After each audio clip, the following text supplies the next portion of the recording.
pushing around bottom lane, and that has been more kind of the style that Flash Wolves is bringing out. And you guys talked about Graves. Flash Wolves, they watched the games and said, I wonder what should we ban here. Oh, wait a minute. That guy just solo carried on Graves 2 games in a row. It is now removed, of course. YiJin was so fantastic on it. They're in the play-ins. For Flash Wolves, though, the fact that they also will actually rely a lot now on Betty means they actually fit kind of the style of a lot of the other teams coming into this tournament, where the bot lane is where you really want to focus your attention. And let's see if they can get him a good matchup. I'm excited to see if EVO's style can surprise or catch people off guard, because if 5 of the 6 teams are trending towards this meta style of AD carries, maybe Stark and YiJin can pull off some surprises, and this is the first of many battles where they can prove it. It could also be very interesting to see if any of the teams want to adapt their style to try to counteract what EVOS is doing, because while it was effective for a lot of their split to play so heavily through Stark, it's so obvious often what they are doing, because they are constantly going back up to the top side. That you can sometimes be there to counter gank, be there to turn that around. But we also did see Stark, playing tanks, being able to be a bit more flexible, and kind of them playing a bit more through Slay. See, I don't think a lot of teams will first pick Kha'Zix right now, but we're seeing it right here after we saw the Graves ban coming in from Flash Wolves, and I think it's EVO simply saying, we believe YiJin is going to be our big carry. He is going to be the one who needs to snowball. Kha'Zix is one of the picks you can do it on as an assassin jungler on his side, and it's a lot invested with the first pick going towards him. And of course on the counter, it is the Varus locked in, something that we've talked quite a lot about and saw sparingly over the last few weeks, but with Kai'Sa removed from the table, we'll lock in that Varus. I mean, Varus does have very strong crowd control, has an incredibly strong one-item power spike. All the Rage Blade users generally do, and can lane up well against almost every single AD carry. So I think there's a lot of consistency and a lot of strength in these first 2 picks. And I really like that Varus is one of the best AD carries to play around. If you want to actually gank a lane, give him level 6. He has a CC ultimate that can lock down more than even just 1 member. And it's so easy with his burst damage coming in as well to just secure these kills. So it's a great pick for Betty. He's played it a ton during the split, and it also will allow SwordArt, if they get ahead, to start roaming, and that's going to be one of the big stories for us to follow in this game. This Gangplank would be very nice though here for Hanabi. It was actually his 2nd most played throughout the split. Stark going back to a tank. Theoretically, there could be some crazy flex, but we're expecting Ornn to go topside. We're not expecting then Stark to be on a carry, and I just think that GP is so incredibly strong into those tank matchups. Yeah. You can play it a little bit more for laning with Grasp, or you can simply go for Klepto and farm off of them. And then you shoot that ulti down to the bottom lane again, and Betty once again gets an advantage on his side. I think EVOS could try and punish the Gangplank top lane. Like, Ornn is fairly effective at setting up tower dives, and Kha'Zix damage will be very important there, but it's not easy to execute for EVOS. And you can already see how incredibly strong the level 6 of Flash Wolves is here. When you're looking at that bottom side, when you're talking about the Chains of Corruption, you have the Skarner ultimate, GP ultimate drops that down, you get slowed up, you get Skarner ulted, you get Varus ulted. That is ridiculously powerful, especially if Flash Wolves wants to draft something like a support with CC, a playmaker for SwordArt, who has been so good on them. Well, what does Maple want to draft? We talked a lot about the top and the bottom lane. Ryze is already locked in for Warzone. I'm seeing Karma, Azael taken off the table. So where else does he go? That's actually going to be a good question if you want something where he can roam down towards bot lane as well. Just as we highlight that, he hovers the Taliyah, at least was nerfed a little bit more coming into this, but I think some mid laners will still feel okay playing her. You just need to remind yourself that you're not playing for your own lane. You're very much playing just to roam and be important in other lanes.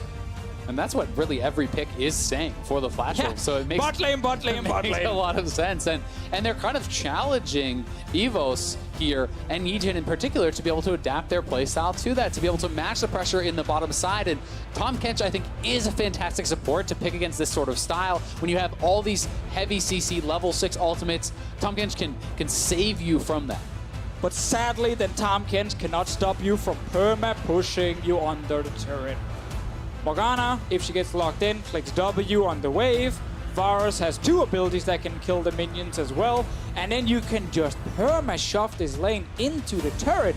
And if you ever get ganked, there's going to be Taliyah flying down. There's going to be GP ultis coming in. Like, Flash rules, it's not about Mabel. There's no Kai'Sa anymore. It's about the bot lane winning. And this draft is literally screaming, we want our bot lane to win.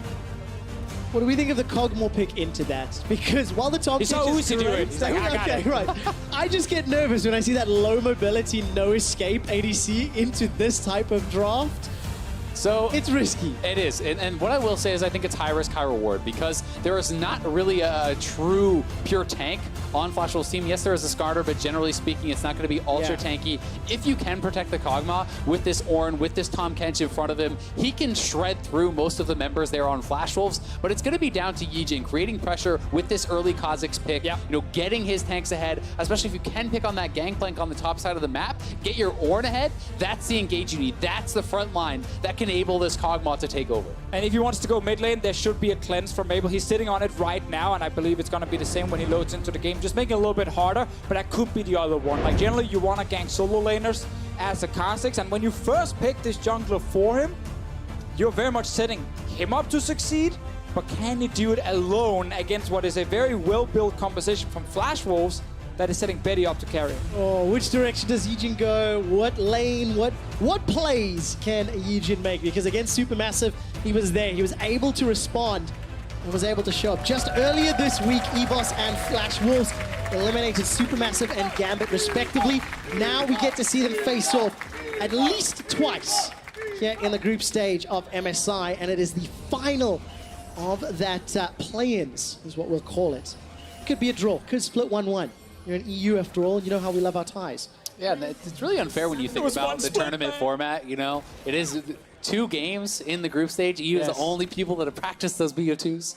Exactly. I talked about those play-ins, by the way. We take a look at the kills per minute and kills per game.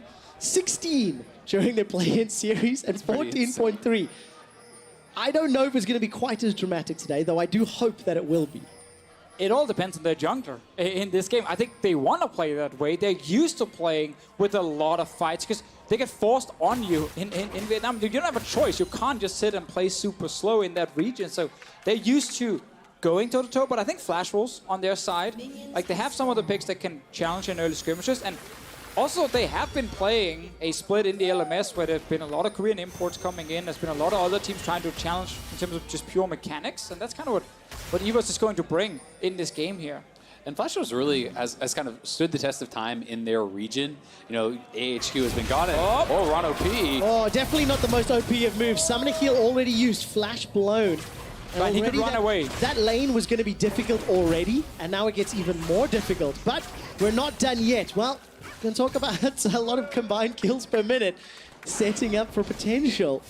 As finally, Moojin's going to back away. Yeah, Moojin will back away, and it's kind of funny because it ends up actually putting Moojin a little bit behind the Kha'Zix because he's going to start, you know, leashless blue, and yes, of course, Skarner can do that, no problem, but we'll be a little bit behind. The bottom lane, though, is the beneficiaries of this. This is a flashless Tahm Kench that you can maybe look to pressure a bit harder. I want to bring us back to that Flashwolves point we're talking about. Talking about Flashwolves, they dominated their region. They lost Casa. Casa sorted out the big history, but look at these stats, guys.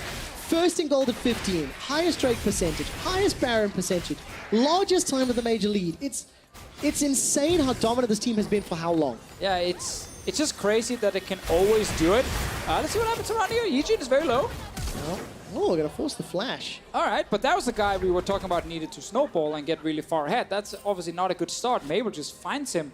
But going back to that point about, you know, Flashwolves dominating in the LMS, like a lot of the teams have made changes back in that region. Like AHQ is effectively gone at the moment, not even getting to the final as we've seen so often in the past. And the fact that Flashwolves have been able to keep at least 2 members of the old core in SwordArt and Mabel is huge for them to just create this stable environment for some of the newer players to step up.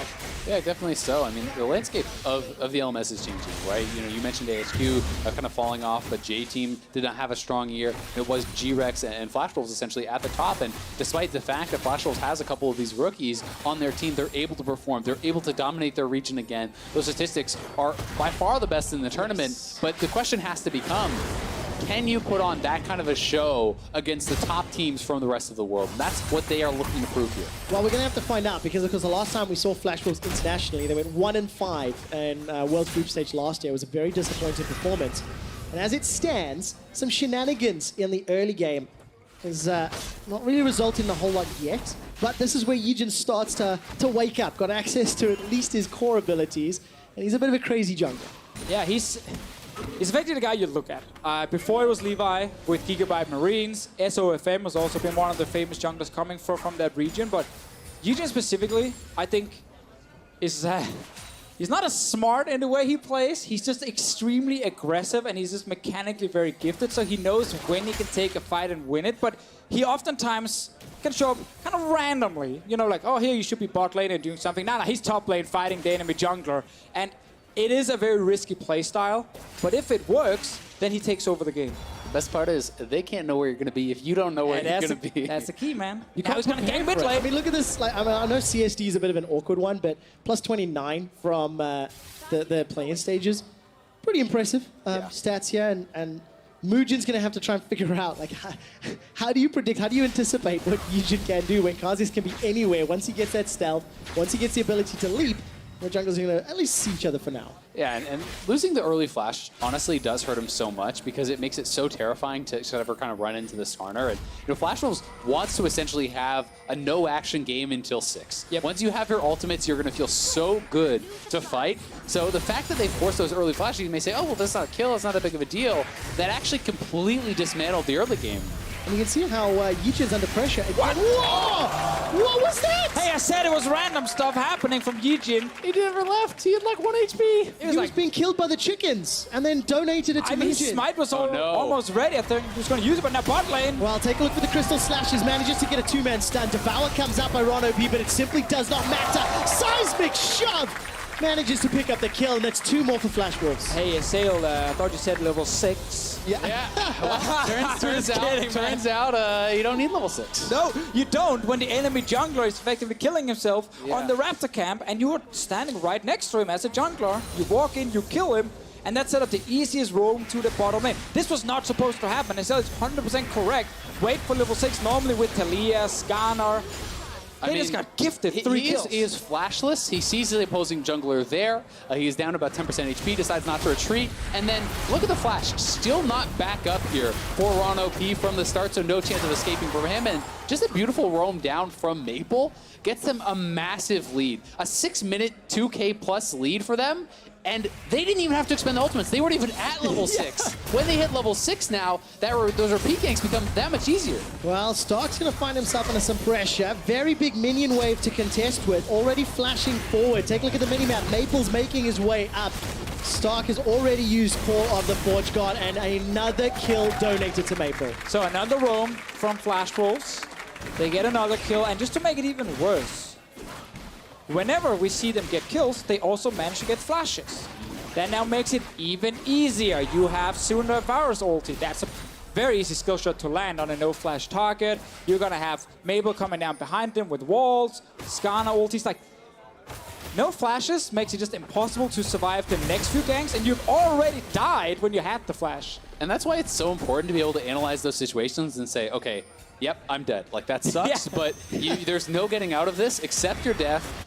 Move on, have your flash, because those repeat ganks become so ridiculously powerful. And luckily, though, for EVOS, at least the flash is up for RonOP, and because he's running Spellbook, he swapped over to Cleanse. So he can essentially be the QSS and flash for Slay, because he can you know, flash him out of there. Azael, I believed you. I believed you so well. The glass is half full, and there's always a silver lining. There you go. But the team is still down. They need 2,500 gold at 7 minutes. Let's see how useful that Flash Cleanse can be for RonOP when the engage happens. Because Flash Wolves, they're definitely looking comfortable already. Saying it's useful is not the same thing as saying it's enough. Touche. So, let's just going on the record with that. But I accept. I apologize. Yeah. I made fun of you too quickly on that one. That's Azael. okay. All right. Let's see if YiJin can do anything. Rough start to the games. Fair to say, Moojin has been part of every kill in the side of Flash Wolves, and one of them was, of course, on the Kha'Zix itself, which set up the next dive. So Where would he go? where would he go right now? Let's see if he can do anything mid. No, that's Flash and Cleanse. That's not going to happen. I think you still have to look top. GP doesn't have his ultimate. Ornn can set up dives, I think, fairly well. Yep. I'm not saying it's going to be easy, but I do think that is really the only kind of option that he has right now is trying to set up some sort of a dive on this GP, try to utilize that to get pressure in the top side, and then look for Stark to make a play with his teleport elsewhere on the map, and you have to look kind of a couple steps ahead. Right, and normally as a Kha'Zix, it's not bad if you're just farming and getting fairly strong towards the mid game when you can be really good at abusing people in side lanes, but he's forced to try and do something because his team is just getting destroyed at the moment, and he's top Azael. There we go. Call of the Forge God comes out. Nice Flash away by Hanabi. YiJin going to jump in with Taste of Fear. Not enough damage yet. Looking to reset the tower aggro. Going underneath. That's the first one secured, and Stark will just escape with his life. All right, right there, we saw Mabel and Moojin move down to the bottom side, and EVOS bot lane, very smart. They just backed away instead. They're doing it again. RonOP and Slay. It's important here to staying safe, because they need to get some gold here, and it's going to be top lane turret. They could, yeah, they can trade for that because this is no TP on Hanabi. He could drop his ultimate to try to clear some of those waves, but the turret is likely going down. We'll see if they are able to actually stay around and finish it. I mean, GP ultimate might be enough. Oh, it's gone. Tower first blood picked up by Flash Wolves as well. And the tower doesn't even die in the top lane. GP ulti too strong right here. Mabel fighting in the mid lane as well, but Warzone. Oh! He's gonna go in. Nice. Does he take the realm up? Yes, he does. Into the Rune Prison. The cleanse comes out. Not enough. The autos not gonna kill either. Warzone and Mabel trading blow for blow, but Mabel kept his teeth. Still, great play from Warzone in the mid lane. They're trying to get that kill. It will force Mabel back. Sadly for Warzone, he might get ganked now. All right, he's got no flash. He's got no heal. He's got no RonOP's here. RonOP's got flash and cleanse, though. Not going to jump in for the save. Instead, he's like, sorry, bro. Your fault. And he lets Warzone die. Learn from earlier. Don't waste your flash. The guy's already dead. Yeah, even if you eat him up, there's so much CC available. Morgana ultimate, Skarner ultimate, everything is still there. So just a nice play from Betty. Good roam up and going to be able to punish. 10-minute Luden's Echo for Maple. That's going to hurt a lot for anybody on the side of EVOS. What about 10-minute Rage Blade? Yeah. Oh, that's actually way worse, I think. Yeah. Plus 20 CS, Tower First Blood. Maple hits, I think, all 5 of those threaded volleys. Slay uses Summoner Heal. Seismic Shove will force the flash. And Maple going to be very happy with his bottom lane and how this whole game has played out. 4,000 gold already. And someone's going to have to call PETA. This is some abuse on the bottom side of the map here. Oh, man. We're going to set some expectations now, by the way, gentlemen. The largest gold lead from the play-in stage was Supermassive versus Kaboom. It was 8.7 thousand gold at 15 minutes. We'll see whether or not Flash Wolves can extend. They're currently at 4,200 up. And they've got 4 minutes to try to break that record. Well, the good thing here for EVOS is the fact that the main ulti is on cooldown from Flash Wolves. So they got a good 30 seconds to at least not having to fear the GP and the Varus ult. However, there is a flash engage from a Skarner, and there is currently no flash from Warzone in the mid lane. He will soon be the target if he stays around, and Flash Wolves can push in now for this turret. And I think Flash Wolves is playing this so intelligently. Don't leave Hanabi in a side lane when he has no flash, when he has no ult, when he is vulnerable to be repeat ganked. Instead, they just group up and siege down a turret. So that is their one weakness right now, and it can't be exploited. And again, this is a very standard Flash Wolves kind of game where we talked about this in Champions League. It's all about the bot lane. Get them fed. Oh, he's going. Yeah, there we go. Flash into Impale. Please continue. Standard Flash Wolves game. So get the bot lane rolling. You can leave the top lane alone. He did, of course, die once, but the turret is still alive due to the GP ult. And the fact that Betty's now on this early Rage Blade, Mabel's been getting a ton of kills on the Taliyah, it's just absolutely perfect for them. They should be able to get the Rift Herald.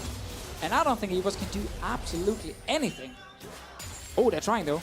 Oh, let's take a look. YiJin looking for Betty and SwordArt. Slay's coming in with the help of a teleport by Stark.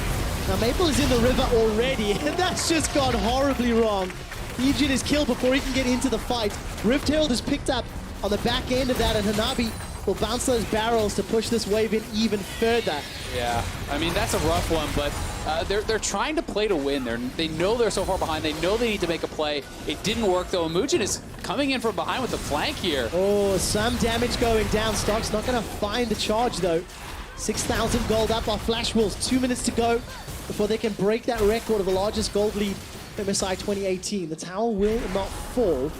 But yeah, just such a difficult situation. The proactive plays, yes, they can work, and yes, I applaud the effort. Yeah. But not when you're 6K down, and not when it takes that long to get your teammates. It's tough though. You know, the execution definitely wasn't there. But when you are this far behind, when you are progressively getting more and more behind, you need to make a risky play because the game is already kind of getting out of hand. They do try to go for it there, but you know, the coordination a bit off. You know, Stark kind of needed probably to be the one to start that up. But when you're TPing not behind them but in their face, it's very easy to kind of retreat to this warded area in the river, this big pocket of safety that they had. And Flashholes is honestly just kind of checking all the boxes and playing a very well-coordinated game. They know where they could be weak, they know where they could be vulnerable, and they play around it. Hey, Trevor, you asked, could Flash Wolves match the early game? Could they get the vision down to spot where EVOS would be roaming?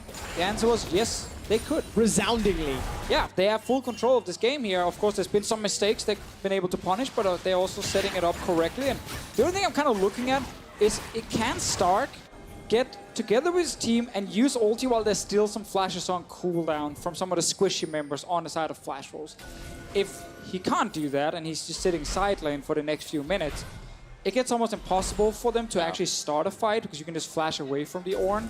And then Flash Wolves will just have way more damage on their side. And to your point, I mean, if you can get a pick right at the start of a fight, you have a chance to then win that fight. But it is very, very hard. And, you know, top lane turret is going to go down. They still have the Rift Herald in their back pocket. They can actually drop that to electric pressure, you know, at tier 2. And they are just amassing this enormous lead to the point where even if you do get that one pick, you're not even necessarily more gold on the playing field. And this, of course, just gives Flash Wolves this margin of error where they can sit back. Even if they pick an over-eager fight, they've just got such a gigantic lead. I mean, Rageblade was just picked up by Slay. Hanabi, I think, got a 13.5-minute Trinity Force. There's already the Haunting guys for Maple. And you can see Maple and Betty. Let's look for the Dark Binding. It's going to connect there onto RonOP. The Chain of Corruption, rather. That's what he can't get to him. And, of course, the wall locks off Slay. He's got no flash available. RonOP was locked behind the tower. Exactly. He was so close, but then because of the turret, it would take too long for him to walk around. And Slay's flash still on cooldown for a few more seconds. Maple and Flash will secure another kill. 5-0 Taliyah. YiJin is to the side, but they're all together. You can do. I mean, look, Rift Herald on the inner turret in the mid lane. Flash Wolves are going to take their 4th tower of the game, extend the goal lead to 8,000. I think it was 6.5-ish at 15. I get the exact figure. But this is just obliteration. Yeah, I mean, they're just looking on another level right now than EVOS. And, you know, Flash Wolves, it's interesting because there has been more struggles for them kind of in recent years than in the past. You know, they didn't have a great world showing the last 2 years, but they want to show that they are on the tier of North America and Europe and China and these other top regions and top teams. And they're looking to kind of start this tournament off with the statement game that they are not, you know, kind of to be paired with EVOS. They're looking so much better. And this, of course, is the must-win game for them if they want to go and fight for top 4, because you have to take down the other team coming from the play. And it's the same thing will be, you know, the case for Fnatic and Team Liquid. You know there's going to be some very tough games you're going to play against Kingzone and against RNG, so you have to get wins against some of these teams that might be a little bit under you. Let's see what happens here. SwordArt Black shields himself and walks out. Just the playmaking from SwordArt, you know, just really exceptional usage there of the Morgana E. All right, Realm Warp is going to get used. Who's going to step inside? Stark and YiJin looking for some targets. The GP ult is doing work as Stark is forced to run away. So is the rest of the team. The Devour's bought enough time that nobody's died yet. Hanabi. But here comes Hanabi looking for the powder kegs. Got 1 and 2. Not going to fight that one. Small mistiming. Will let it slide as RonOP gets eaten up. Yet another kill for Maple, 6-0-1. You hate to see that, but when you're this far ahead, yeah. Also, we'll let it go. To be fair, when you're not, you know, that far into the game, sometimes these barrels can be a little bit slow. And it's true, you think it's later than it actually is. And your combo, it doesn't look as great anymore. Just line up the 3 and shoot them. I can confirm for you, by the way, the goal lead for Flash Wolves, 6,234. So not better. Not bad. Didn't set a record for the play-in gold lead, but still that's disappointing. Pretty impressive, you know. But I want to turn the attention a little bit to EVOS, because obviously we praised Flash Wolves a lot. We knew EVOS were going to be an interesting team to watch. Definitely a very aggressive one. And we'll get to that story up in a moment because this play just didn't work out. Yeah, and honestly, when the Ornn ult doesn't give you much there, I think this next engage is very optimistic. Like you're not likely going to be able to find a winning fight unless you have a huge Ornn ulti, and they're not going to even have that available. So they look for a play, they try to make something happen, but Betty's staying safe in the back, Maple staying safe in the back, they put out too much damage. Yeah, and what we're seeing this game is kind of the concern we had, of course, with EVOS going into the group stages here. This aggressive playstyle where they try and force a lot of crazy picks around YiJin specifically, and it's a little bit all over the place. It's not always planned out, or there's not a lot of focus on the vision control you place down to make sure that this is the correct play. It's just if it backfires early on, you just fall so far down, and then your team doesn't really bring anything to the table to get back in the game, and that's kind of the problem for them here. If we can wait another 20-30 minutes, sure, Slay can become a huge carry, but there's just no chance Flash Wolves will make it go that far. And it all started with Moojin just walking in, finding YiJin who had lost his flash and just killed him at the Raptors because, well, he actually was basically killing himself at that point. And then they went bot lane and got 3 kills. And this is kind of a fun graph for me. This is basically showing combined kills per minute. So essentially how bloody the games are from all the different regions. LPL traditionally talked about as the most bloody region compared to, EU, NA, LCK, far on the left. Look at where the VCS is. Almost double the kills per minute of the LCK. This is a very proactive region. As you said, Martin, they're not always, putting out all the kind of pre-steps to that. They're not always preparing all the vision and making sure everything is very clean, but they do have very good mechanics, and they look for these aggressive fights, and when you can pull them off, it looks amazing. It does indeed. Of course, the reason that graphic I think is very important in terms of this game is you can see the EVOS mentality and their playstyle. Within their region, they're not even one of the highest combined kill per minute teams. They're actually lower ranked. So this is slow by VCS standards. It's not working out as RonOP is going to use that cleanse that we talked so much about earlier. Well, the Impale comes out, and that's the 10th kill for Flash Wolves. And one of the other things I want to step back and look at the big picture here. Both of these teams and leagues and regions originally were born in the GPL. The LMS was removed from the GPL several years ago now. And only recently was Vietnam and the VCS pulled out of the GPL because of how consistently good they were at the game. Let's see what happens here, Trevor, before we go further, because there might be a fight. There will be. And it will be Stark trying to get a knockup. He manages to get shut down. Rather, he is shut down by Maple. Now, Flash Wolves, they were interrupted on the Baron. Moojin is looking for some sort of flank there, trying to get the Crystal Slashes down. Slay's running for his life. Still only got that Rage Blade. It looks like he'll be able to escape for the time being. Yeah, and they have full control over mid lane. They're actually trying to track down Warzone here, who has no ultimate, so he's probably just dead to rights. It's only really a matter of time. Yeah, who's going to get the kill credit? That is the question. And Betty is the one that secures it. Again, just nicely done here from Flash Wolves, but you can see kind of the VCS mentality as far as when they fall behind, how do you get back into the game? Is it through playing side lanes? Is it through vision control? Is it through trying to stall and wave clear? No, they are looking for fights. They are trusting in their mechanics to be able to come out on top, but Flash Wolves is really checking all the boxes to prevent that from happening. Okay, my flash is down, well, we'll group and push mid. Yes. Okay, well, we could be flanked, well, not anymore because everything is warded, right? And Flash Wolves is really showing kind of the foresight to kind of cover all those vulnerabilities that may be open. And it's good to see this big difference here in the first game, because I think all of us really want Flash Wolves to be very, very good. In this tournament here, it makes it so exciting then with all the fights for the top 4 spots and who can make it into the playoffs. And this start here, while it is currently against EVOS, who's getting absolutely destroyed, it still hypes us up a lot more for what Flash Wolves can do in the next few games. And EVOS will have to bounce back later today. And when you're down 112 in kills and 12,000 gold, it's pretty tough. Well, EVOS will be playing Team Liquid later today. Oh, easy win then. They don't have a lot of time to bounce back, but this is one of those wild cards. But hold on, you make a joke there. This is one of those temperature check games where, we said it's a play-in final. How good is Flash Wolves? How good are EVOS against one another? Well, we're getting a pretty clear answer. This game snowballed from some early game decisions. What if EVOS don't have those mistakes? What if they go a little bit more even, until 15-20? You're going to have a bunch more games to find out the answer. Moojin actually not going to find the target with the Impale yet. Does so after a few moments later, and RonOP, remember, he flashed earlier. He gets taken out. And that's why it's so important to not read too much into this game. You can't underestimate teams. If they do get ahead, if they have successful early game, they can snowball a game. They show the ability to do that against Supermassive. So teams are going to have to give them respect. for EVO, so you have to worry about mentality when you're given a beating like this. Well, let's take a look. Call of the Forge Guard comes out. Baron is in the pit, secured. Not with the smite, though. That got a little messy. Now Slay's coming in, trying to get the damage down. Betty's the target. Slay flashed into the pit, but he's trying to fight 3 and get shut down. Maple was over the wall. Warzone will be the next to fall, and despite it looking momentarily okay, Flash Wolves get Baron, only lose Betty, and they're still 13,000 gold up. But there were a few openings there at least. The Baron, of course, secured by Betty. Then the fight right after Slay. He could have picked up a bunch of kills for himself.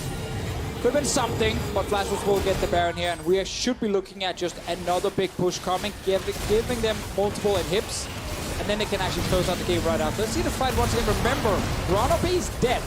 So it is 4v5, and Baron just dropped down low, but of course no one is in there to actually try and steal it yet. Credit to Stark, though, actually played this fight incredibly well. He hits a 3-man Ornn, then gets a 3-man knockup with his pillar and charge combo there, opening up a chance for Slay to get something done in that fight. And Slay did get the immediate shutdown onto Betty, but not really having enough damage, enough protection to be able to kind of follow up on that and finish off the rest of the kills. And I think there's a good chance Flash Wolves can just close the game on this Baron. They're so enormously ahead. Yeah, 13,000 gold, 2 Ocean Drakes, the Baron buff. Look at the item discrepancies between the lanes.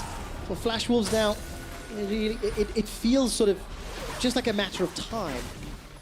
And definitely going to give us some more questions to watch, because one thing that is clear, EVOS have definitely shown that their commitment to their league's playstyle is true. Yeah. Regardless of winning or losing, every game we've seen from EVOS has been like that. And Moojin just going to threaten the Impale engage, right? Inhibitor tower falls. Inhibitor will be there after. I'm just waiting for that team fight. There we go. Manages to catch our Warzone. RonOP nowhere nearby. Uses the Devour just to protect from Chain of Corruption, and Slay on the retreat. 2 members of EVOS are down. Flash Wolves now pushing onto the Nexus turret for the Forge God. Yes, it catches Maple, but to what end? Now Slay managing to get some damage down thanks to that Bioarcane Barrage, but he's got too many hit points to burn through. Betty steps forward to the Black Shield, and this is just feeling donezo. Flash Wolves have got 1 Nexus turret left. The Baron empowered minions, excuse me. Come on, Slay, give me that pentakill. It's going to be magnificent if it does, but I'm not quite a believer, Deficio. Oh, because they actually chased for the kills right there, wanted to better KDAs. They did not manage to finish the last turret. All the minions died around them. I think they're going to be okay with it, despite only getting that 1 bot lane in it. Can just walk down, spend the gold, and then get ready for next one. Betty, the only one who did not recall. Having a little bit of fun, I think, with it at the end. I mean, they could have closed out the game pretty easily there, but as you say, going for a bit more kills, a little bit more action, and they are so ridiculously fed. 15,000 gold ahead. I mean, this is just the items. When you're looking across and you're comparing, it's disgusting. You look at GP in the top lane; he has 3 completed items to 1. Right? That feels pretty rough. That feels pretty bad, man. Is how that feels. YiJin going to be jumped on by Moojin. There's no Impale yet, but Moojin could consider chasing with that Righteous Glory. Decides against it for now. Instead, that's because Warzone in the wrong neighborhood. To push. We've seen this on before. Yeah, how does it end? He dies. Okay. And Betty gets the kill. No, Betty didn't get the kill. You haven't seen that one before. It's true, it's true. I saw the one with Betty. I like that one more. My math is a little off, but this is pretty close to 0.8 combined kills per minute. Is that right? So, by VCS standards, EVOS going to find themselves some damage onto Hanabi, but he's going to survive thanks to all of the itemization. The huge lead he's been able to accrue for himself. Slay gets dropped down to 50%. Here comes Moojin. He's already used that Righteous Glory. RonOP forced to use the cleanse, get caught by Dark Binding. And despite the grey health, will get killed by Maple. 11-0-4. If we had MSI Fantasy, he would be killing it right now. Yeah, well, definitely making some more fans for himself, showing again how good Maple really is. Completely dominating this game. Yeah, not fans of the VCS though, but no. The rest of the world will definitely be pretty impressed. That's a flash Chain of Corruption. The final push should be on the cards. Impale comes out. Warzone just respawned, man. And he's taken down for the 6th time. After 27 minutes and 22 kills, Flash Wolves obliterate EVOS Esports. Very one-sided game. All started around the Raptor camp, fun enough. That's where he lost the first flash on the side of YiJin. That's where he died. And of course, then we saw the good roams from Maple. And it's good to see, of course, with Maple, a man who did struggle last year. He's been playing really well. this year in the LMS, and then the first game he gets to play here in the group stages, he just absolutely destroys everyone. Great draft, great execution. Yeah, I mean, Maple was everywhere, down to the bottom lane for the early kills there. He's the one who forces the Juggler's Flash, then up to the top side, getting a kill on Stark. He was pressuring the map incredibly well while staying even or ahead oftentimes in his lane, and I definitely think this is a one to feel good about for Flash Wolves. It absolutely is, and on the other end, I'm disappointed in EVOS. Of course. You see the guys play all the way through the bracket stage where they took out Supermassive, and those were some messy games. But there's a little bit more heads up, a little bit more control to it. And I think for EVOS to succeed in the next 9 games that they have, they need to temper some of that decision making. Well, or they need to draft like extremely aggressive. Yeah. So that they have a lot of lanes that are winning, that can get 2v2 kills, that can set up something for YiJin. Because this one was a tank top and then a very slow scaling bot lane on their side. So it kind of looked like, okay, you could maybe go for the GP, but it was never going to be an easy tower dive, and they only succeeded once with it. And they first picked this Kha'Zix pick that then ends up being really useless in the game. So I think they can make some changes if they want to try and go in and play super fast and super aggressive. I think there's too much scaling then suddenly. Not that I'm blaming the draft for losing this. No, I know what you mean. It's just one of those ideas, right? It's just one of pure those explores. execution. Just on screen a moment or two ago, SwordArt exceptionally happy after that game, and why not? Flash Wolves took a